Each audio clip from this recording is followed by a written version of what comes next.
Hello students of class 10th, welcome back to my channel. I am Kajal and today we are going to study the rest of the chapter 2, Nelson Mandela, A Long Walk to Freedom. I have taught some of the part of this chapter in the first part of this chapter, and this is the second part of this chapter. Okay, so open up page number 19. Must carry your book along with you so that whenever I tell you the meanings of some difficult words, you can write it down, or you should have at least a rough notebook with you to write down the meanings. Okay, page number 19. Let's start the reading of the chapter from where we left in the last class. So in the last class, we studied that Nelson Mandela was talking about the day of the inauguration. On the day he took his oath as the first black president of South Africa after the inauguration of democracy in South Africa. The white rule was over, the racial discrimination was over, the system of apartheid was over, and there was finally the startup of democracy, and he became the first black president of South Africa. So yes, coming to the reading, his speech was over. Then what happened? A few moments later, we all lifted our eyes in awe as a spectacular array of South African jets, helicopters, and troop carriers roared in perfect formation over the Union buildings. So जैसे कि generally हम India में भी देखते हैं 26 जनवरी का जब हमारा प्रोग्राम होता है तो उसमें क्या होता है, बहुत सा डिस्प्ले होता है हमारी जो एयरफोर्स है उसके हेलीकॉप्टर्स का, उसके जेट्स का, और जो हमारी आर्म्ड फोर्सेस होती है वो डिफरेंट फॉर्मेशंस, डिफरेंट जो एयर में फॉर्मेशंस, डिफरेंट एरेज बनाती हैं. सो सेम वे जैसे ही इनॉग्रेशन के दिन साउथ अफ्रीका का जो डेमोक्रेसी का इनॉग्रेशन था, उस दिन जैसे ही नेल्सन मंडेला ने अपनी ओथ टेकिंग फिनिश करी, अपनी स्पीच फिनिश करी, तो आफ्टर सम टाइम सबने क्या देखा, आफ्टर अ फ्यू मोमेंट्स, कि जो साउथ अफ्रीका के हेलीकॉप्टर्स थे, जो एयरफोर्स के जेट थे, जो कि ट्रूप कैरियर्स थे. What is a troop carrier? Troop is the group of soldiers. Carriers are the big large aircrafts or large ships that are used for the carriage of the troops. Army का जो troop होता है उसको एक जगह से, soldiers का जो ग्रुप होता है उसको एक जगह से दूसरी जगह पर शिफ्ट करने के लिए जो बड़े बड़े एयरक्राफ्ट्स या बड़ी बड़ी शिप्स यूज की जाती हैं उनको ट्रूप कैरियर्स बोलते हैं. सो यहाँ पर एयरक्राफ्ट की ही बात हो रही है बिकॉज हवा में फॉर्मेशंस कर रहे हैं. सो हेलीकॉप्टर्स, जेट्स और जो ट्रूप कैरियर्स थे, यानी कि बड़े बड़े एयरक्राफ्ट थे जो कि सोल्जर्स को एक जगह से दूसरी जगह ले जाने के लिए यूज किए जाते थे, उन सब ने मिलकर रॉर किया. What is a roar? Roar is दहाड़ना. नॉर्मली लॉयन जो होता है वो रोर करता है, बट यहाँ जस्ट एक सिंबॉलिक वर्ड यूज किया है, रोर. मतलब बेसिकली क्या है कि उनकी बहुत तेज आवाज होती है. डेफिनेटली हेलीकॉप्टर्स, जेट्स वगैरह की बहुत तेज आवाज होती है हवा में, एंड वो एक इतना सुंदर स्पेक्टेक्युलर एरे बनाते हैं. What is the spectacular array? The meaning is given in your book. An impressive display, colourful and attractive. So वो हवा में एक बहुत ही इम्प्रेसिव, कलरफुल और अट्रैक्टिव डिस्प्ले दिखाते हैं जो एयरफोर्स होती है साउथ अफ्रीका की. So it was not only a display of pinpoint precision and military force, but a demonstration of the military's loyalty to democracy, to a new government that had been freely and fairly elected. So ये जो display था, ये जो spectacular array था हवा में, जो कि हेलीकॉप्टर्स ने और जेट्स ने, जो कि एयरफोर्स ऑफ साउथ अफ्रीका ने डिस्प्ले किया था, ये सिर्फ एक precision means accuracy, pin point accuracy का सुंदर डिस्प्ले नहीं था. ये सिर्फ एक जो मिलिट्री की फोर्स है, मिलिट्री की ताकत है, उसको दिखाने का डिस्प्ले भी नहीं था. ये क्या था? To show the loyalty of the military towards the newly elected democratic government, जो कि फ्रीली और फेयरली डेमोक्रेटिक इलेक्शंस के तहत लोगों ने सिलेक्ट करी है, लोगों ने जिस गवर्नमेंट को चूज किया है उसके प्रति मिलिट्री ने अपनी लॉयल्टी प्रेजेंट की. Then only moments before, the highest generals of the South African Defence Force and Police, their chest bedecked with ribbons and medals from days gone by, saluted me and pledged their loyalty.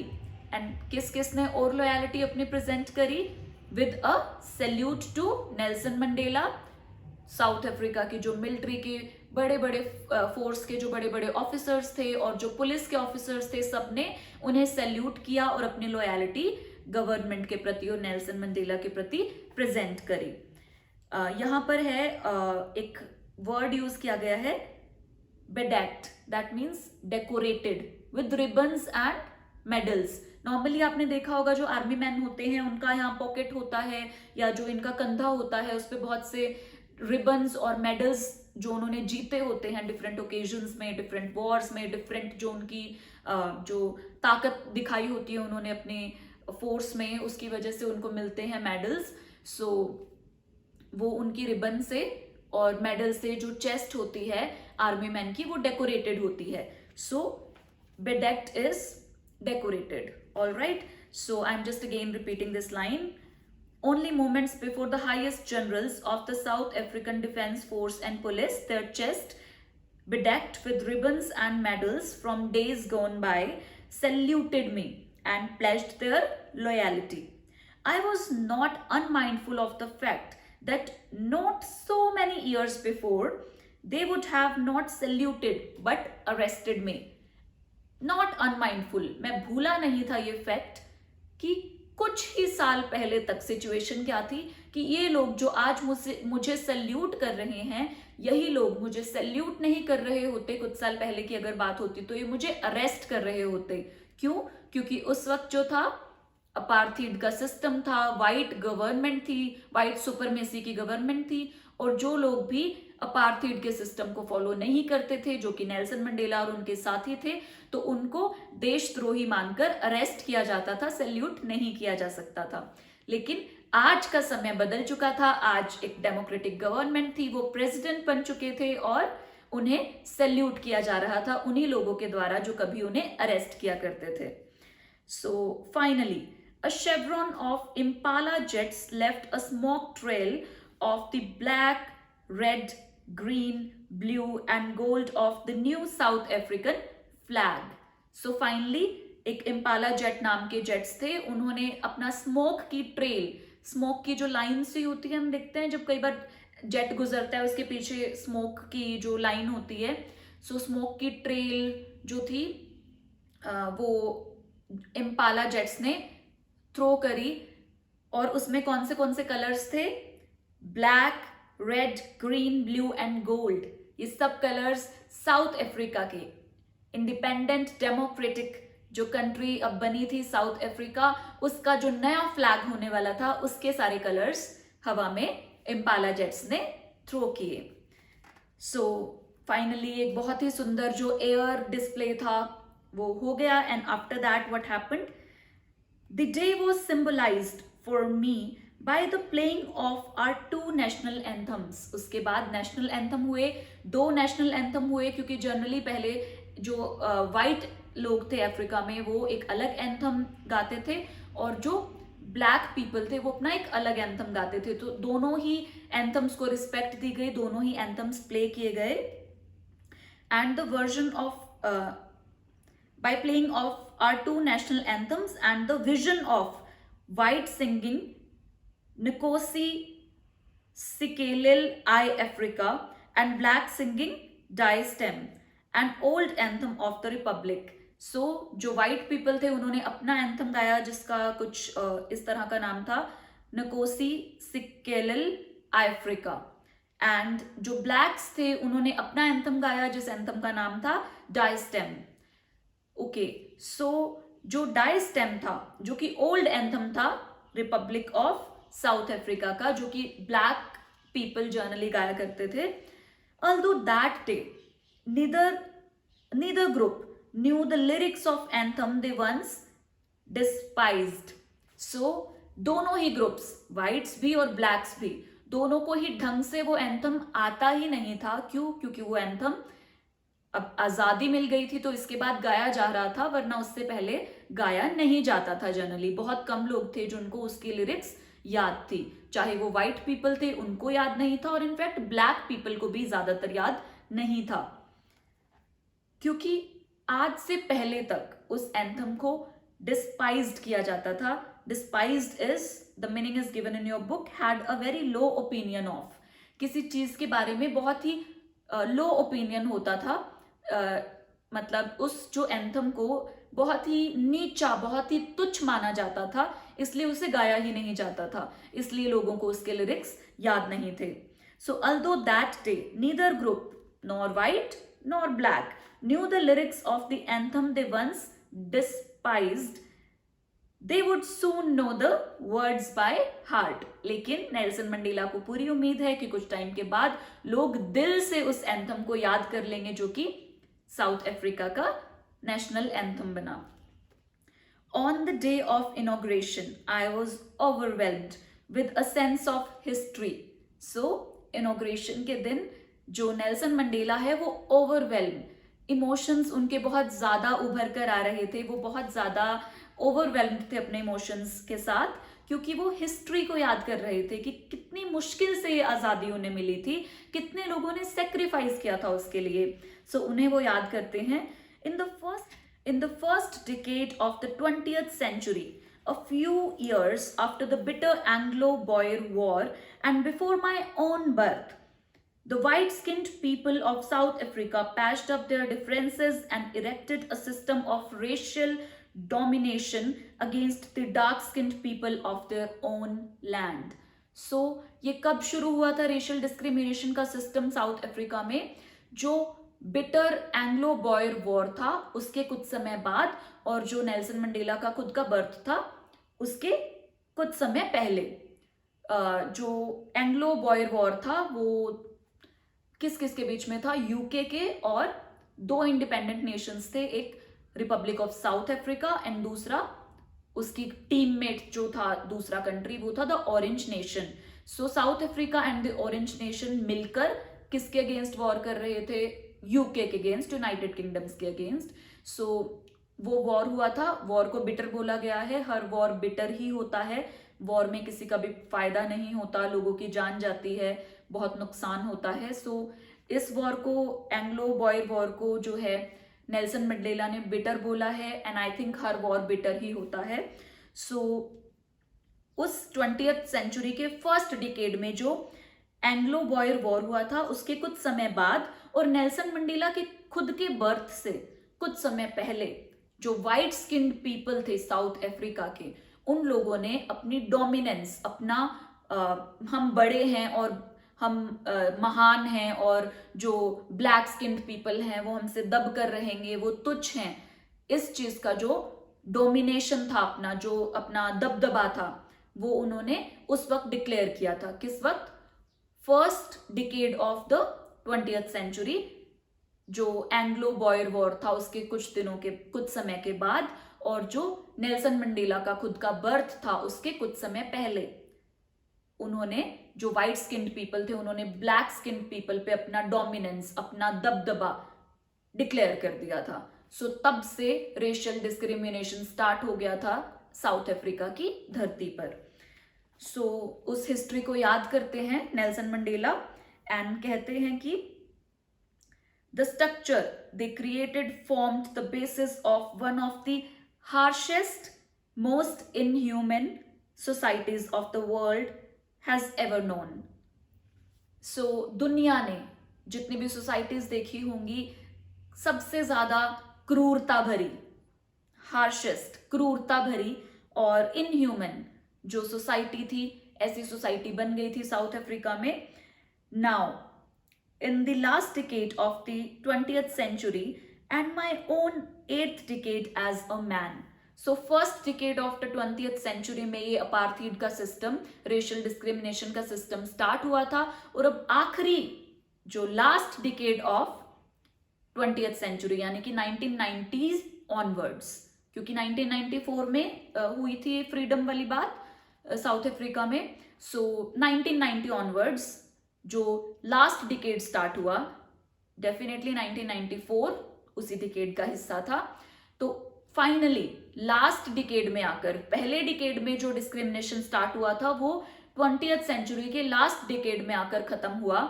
जो मेरे birth से पहले, Nelson Mandela ने बताया, मेरे birth से भी पहले जो डिस्क्रिमिनेशन शुरू हुआ था वो एज अ ह्यूमन, जब मैं अपने 8th डिकेड में, यानी कि 1 decade is equal to 10 years, तो 8th डिकेड 80 साल से ऊपर का भी जब मैं हो गया, 80 ईयर्स से ऊपर का जब मैं हो गया, उसके बाद ये discrimination finally it came to an and.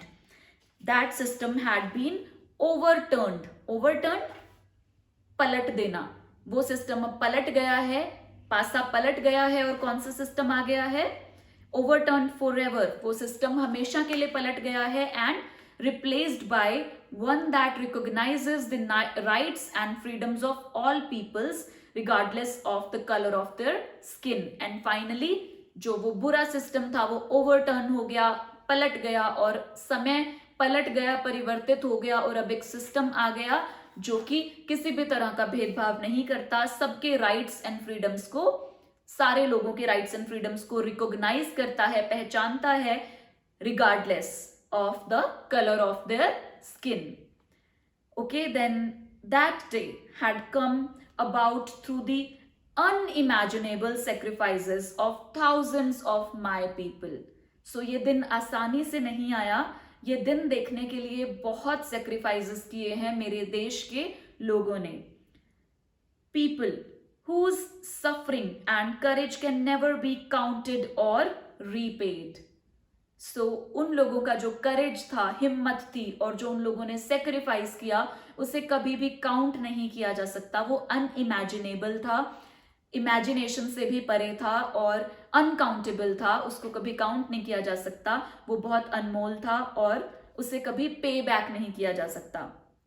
I felt that day, उस दिन मुझे फील हुआ, किस दिन? On the day of inauguration. उस दिन मुझे अच्छा लग रहा था, मैं नेल्सन मंडेला को बहुत अच्छा लग रहा था, but at the same time वो हिस्ट्री को याद कर रहे थे, अपने दोस्तों को याद कर रहे थे, अपने साथियों को याद कर रहे थे, उनके सेक्रीफाइस को याद कर रहे थे, जो उस सेक्रीफाइस के थ्रू अपनी जिंदगी गवा चुके थे, जो उस सेक्रीफाइस के तहत जिनकी डेथ हो चुकी थी, उन सब साथियों को याद करके नेल्सन मंडेला ओवरवेल्म्ड हो रहे थे, इमोशनल हो रहे थे. I felt that day as I have on so many other days. और दिनों में भी याद किया करते थे, पर उस दिन भी उन्होंने डेफिनेटली उस दिन ज्यादा याद आ रही थी. That I was simply the sum of all those African patriots who had gone before me. कि मैं और कुछ नहीं हूं, मैं एक सम टोटल हूं उन सब मेरे साथियों का, उन सब अफ्रीकन पेट्रॉइट्स का. What is the meaning of patriots? Sorry, not patriots, patriots. कौन होते हैं पेट्रियोट्स? देशभक्त. सो जो मेरे देशभक्त साथी थे उन सबका सम टोटल था मैं सिर्फ.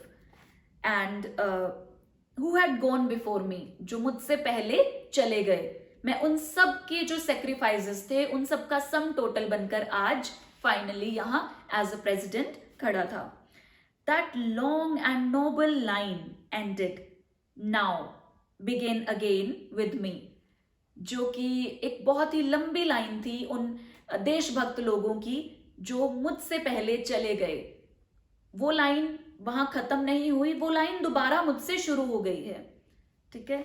सो वो अपने दोस्तों को याद करते हैं और आगे क्या कहते हैं? I was pained that I was not able to thank them.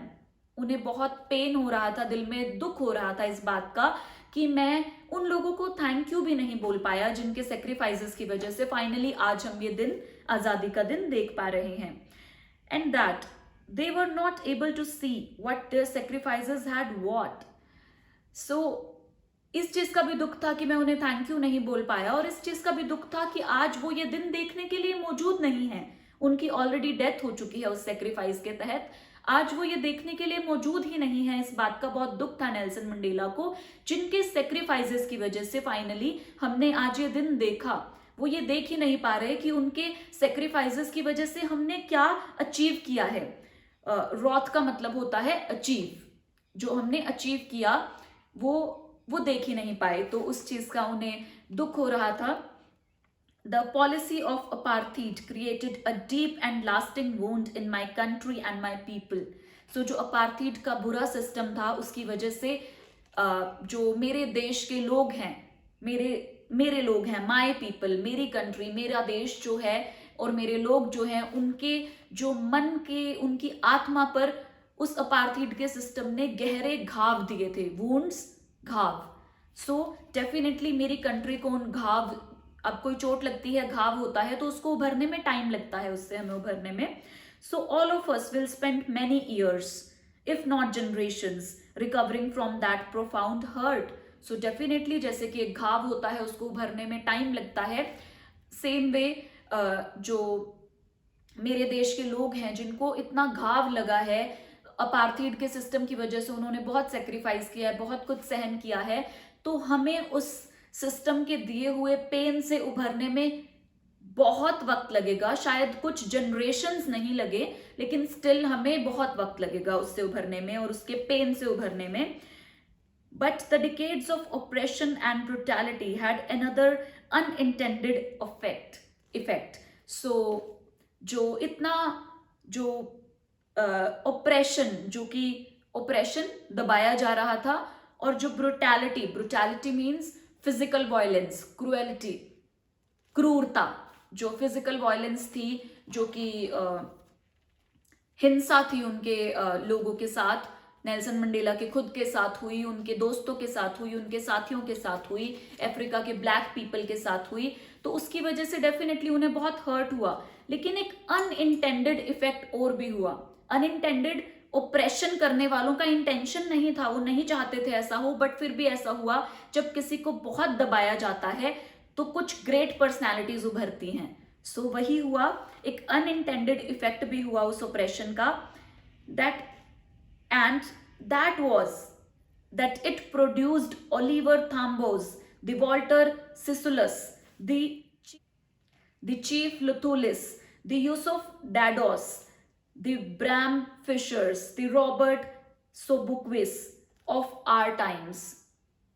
Men of extraordinary courage, wisdom and generosity that their like may never be known again. So क्या एक ऑपरेशन से एक जो अच्छी चीज हुई, जो एक अनइंटेंडेड इफेक्ट था, वो क्या हुआ कि कुछ बहुत ग्रेट पर्सनालिटीज उभर कर आई। तभी तो रेवोल्यूशन होता है। सो कुछ ग्रेट पर्सनालिटीज जो उनके स्ट्रगल के साथी थे, उनका नेम मेंशन किया है, और आपकी बुक में अगर आप देखेंगे तो उनकी पिक्चर्स भी दी गई हैं। सो उन महान लोगों को याद किया नेल्सन मंडेला ने कि ऐसी ऐसी ग्रेट पर्सनालिटीज निकल कर आई उस ऑपरेशन की वजह से। The main of extraordinary courage, extraordinary, आम नहीं, बहुत खास करेज था उनमें, विजडम थी, बहुत ज्यादा जनरॉसिटी, इंसानियत थी, बहुत ज्यादा काइंडनेस थी उन लोगों में, और ऐसे लोग शायद हिस्ट्री में दोबारा कभी जाने ही नहीं जाएंगे। इस हद तक के ग्रेट एक्स्ट्राऑर्डिनरी लोग उभर कर आए साउथ अफ्रीका में उस ऑपरेशन की वजह से। Perhaps it requires such depths of oppression to create such heights of character. ये एक बहुत इंपॉर्टेंट लाइन है, कई बार क्वेश्चन आता है इस लाइन पर कि इस लाइन का क्या मतलब है। कि परहैप्स नेल्सन मंडेला अपने साथियों को याद करते हुए सोचते हैं कि शायद, वो कहते हैं ना जैसे कि गोल्ड को पिघलाना पड़ता है उसकी ज्वेलरी बनाने के लिए, ऐसा कुछ कहावत होती है कि तप तप कर ही कुंदन बनता है, सोना जब तपता है उसी से कुंदन बनता है। यानी कि बहुत डेप्थ ऑफ ऑपरेशन जब होती है, बहुत दबाया जाता है, बहुत क्रूरता जहां होती है, फाइनली उस क्रूरता की वजह से एक पॉजिटिव इफेक्ट जो होता है वो क्या होता है कि कुछ महान कैरेक्टर्स, बहुत ज्यादा एक्स्ट्राऑर्डिनरी कैरेक्टर्स निकल कर उभर कर आते हैं। सो शायद ये कहावत यहाँ सही सूट करती है शायद, कि जैसे कहते हैं कि सोने को तपना पड़ता है आग में कुंदन बनने के लिए, उसी तरह से ऑपरेशन का डीप होना जरूरी होता है सच हाइट ऑफ कैरेक्टर्स के उभरने के लिए।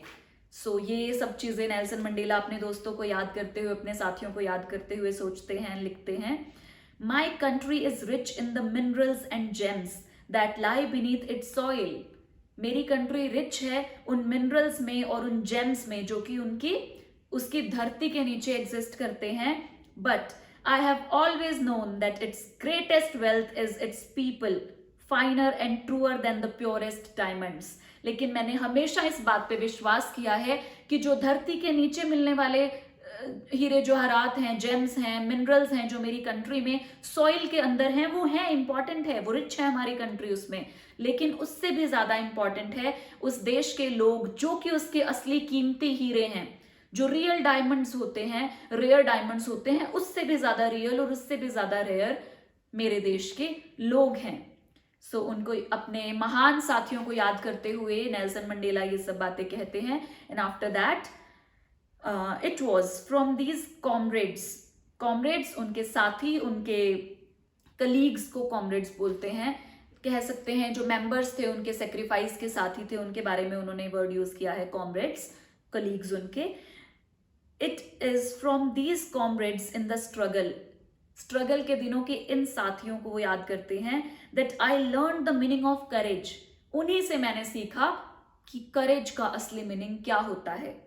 The time and again I have seen men and women risk and give their lives for an idea.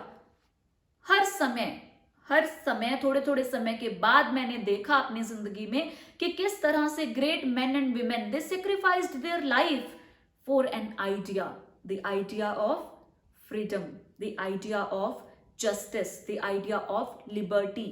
सिर्फ एक उस सोच, उस एक आइडिया कि एक दिन हमें लिबर्टी मिलेगी, उसके लिए लोगों ने अपनी जानें तक सेक्रीफाइस कर दी। सो ये असली करेज उनको सीखने को मिला अपने साथियों से। I have seen men stand up to attacks and torture without breaking, कि मैंने देखा लोगों को, अपने लोगों को खड़े हुए उन अटैक्स के सामने, उन एक्स्ट्रा ऑर्डिनरी टॉर्चर के सामने, विदाउट ब्रेकिंग, बिना टूटे, showing a strength and resilience that defies the imagination, defies cheat करना, इमेजिनेशन को भी चीट कर जाए इस हद तक की, इमेजिनेशन के भी परे, इमेजिनेशन भी नहीं कर सकते आप, उस हद तक का करेज मैंने देखा अपने लोगों में, जो उस टॉर्चर को और जो उस अटैक्स को जो उन पर होते थे उन्हें बिना ब्रेक हुए, बिना टूटे हुए वो उनका सामना करते थे। Show up the strength and resilience is what the meaning has been given in your book, the ability to deal with any kind of hardship and recover from its effect. So उनमें resilience थी, उनमें वो ability थी, वो किसी भी तरह की hardship को deal कर सकते थे और उससे उभर सकते थे। So इस तरह का courage उन्होंने अपने साथियों में देखा। I learned, क्या सीखा उन्होंने, ये भी एक बहुत इंपॉर्टेंट लाइन है, इस पे भी बहुत बार क्वेश्चन आता है एग्जाम में। I learned that courage was not the absence of fear, but the triumph over it. और मैंने अपने दोस्तों के, अपने साथियों के, अपने कॉमरेड्स के, अपने कलीग्स के उस एक्स्ट्रा ऑर्डिनरी करेज को देखने के बाद मैंने एक चीज सीखी कि असली करेज क्या है। Courage is not the absence of fear, but courage is triumph over it. Triumph is जीत, टू विन। कि असली करेज वो नहीं है कि आपको डर ही नहीं लगता, आप अपने डर से जीत जाते हो, जब वो एक्चुअल करेज होता है। तो डेफिनेटली अब कोई आपको मारेगा, कोई आप पे अटैक करेगा तो एक बार के लिए डर लगेगा, पर उस डर के मारे आप झुक जाते हो तो आप करेजियस नहीं हो। आपको फियर है, आपको मार पड़ेगी, आपको, आपके साथ वायलेंस होगा, आपको उस चीज का डर है, लेकिन फिर भी आप उसके सामने खड़े रहते हो, क्योंकि आपको फाइनली अपने लोगों के लिए इंडिपेंडेंस चाहिए, लिबर्टी चाहिए। So courage is not the absence of fear, courage is the triumph over it, the victory over your fear. डर के आगे जीत है वाली बात, right? So the brave man is not he who does not feel afraid, but he who conquers that fear. Great man वो नहीं है जिसको डर नहीं लगता कभी। ग्रेट मैन वो है जिसको डर लगता तो है, लेकिन फिर भी वो अपने डर पे विजय प्राप्त करता है, अपने डर का सामना करता है और उस पर जीत प्राप्त करता है। वो एक असली करेजियस मैन है। So no one is born hating another person. अब एक और इंपॉर्टेंट बात नेल्सन मंडेला लिखते हैं कि कोई भी इंसान दूसरे इंसान को नफरत करते हुए पैदा नहीं होता because of the colour of his skin. Colour of the skin के बेसिस पे तो बिल्कुल भी नहीं। और वैसे भी कौन इंसान दूसरे इंसान को नफरत करने के लिए पैदा होता है? और हिज बैकग्राउंड और हिज रिलीजन। सो किसी के स्किन के कलर, किसी के बैकग्राउंड, किसी के रिलीजन के बेसिस पर एक इंसान दूसरे इंसान को नफरत करते हुए पैदा नहीं होता। People must learn to hate. लोगों को प्यार सीखना नहीं पड़ता। प्यार एक नेचुरल फीलिंग है, लेकिन हेट करना सीखना पड़ता है। कोई भी किसी को हेट करने के लिए पैदा नहीं होता, हेट करता हुआ पैदा नहीं होता। प्यार एक नेचुरल फीलिंग है, लेकिन हेट एक नेचुरल फीलिंग नहीं है। हेट इंसान को सीखना पड़ता है। सो जो इंसान हेट सीख सकता है वो इंसान, प्यार तो नेचुरल है, वो तो डेफिनेटली सीख सकता है। सो इतने ऑपरेशन को झेलने के बाद भी नेल्सन मंडेला एक बहुत पॉजिटिव बात करते हैं कि अभी भी वो चाहते हैं कि उनके देश के सारे लोग अब इक्वालिटी से रहें, ब्लैक्स एंड वाइट्स सब लोग मिलजुल कर प्यार से रहें, क्योंकि प्यार एक नेचुरल फीलिंग है। सो वो कहते हैं no one is born hating another person because of the colour of his skin और हिज बैकग्राउंड और his religion. People must learn to hate, and if they can learn to hate they can be taught to love, for love comes more naturally to the human heart than its opposite। कितनी beautiful line लिखते हैं Nelson Mandela कि hate करना तो सीखना पड़ता है और लव नेचुरली आता है। सो जो इंसान हेट करना सीख सकता है, भेदभाव सीख सकता है, हेट करना सीख सकता है, उसे इक्वालिटी समझाना, प्यार मोहब्बत समझाना तो बहुत आसान है। क्योंकि हेट मुश्किल से सिखाया जा सकता है, क्योंकि वो एक नेचुरल फीलिंग नहीं है। लेकिन प्यार तो एक ह्यूमन हार्ट की नेचुरल फीलिंग है, तो वो ज्यादा इजीली समझाई जा सकती है। सो अब हमारे देश की पिक्चर डेफिनेटली बदली जा सकती है, सब लोग मिलजुल कर रह सकते हैं। So even in the grimiest times in prison, grimiest, ugliest, most painful time in the prison, जब वो प्रिजन में थे। स्टार्टिंग में first part of the lecture में हमने in the before you read part ये चीज पढ़ी थी कि नेल्सन मंडेला और उनके साथियों ने लगभग 30 साल अपनी उम्र के, अपने जीवन के जेल में बिताए। सो जब वो जेल में थे तो वो एक चीज याद करते हैं कि जब उनकी लाइफ का ग्रिमियस्ट टाइम था, जब वो प्रिजन में थे, जब उनकी लाइफ का अगलीस्ट, मोस्ट पेनफुल टाइम था प्रिजन में, when my comrades and I were pushed to our limits, जब मेरे साथियों को और मुझे खुद को हमारी लिमिट्स तक पुश किया जाता था, हमें इतना टॉर्चर किया जाता था, I would see a glimmer of humanity in one of the guards, perhaps just for a second, but it was enough to reassure me and keep me going।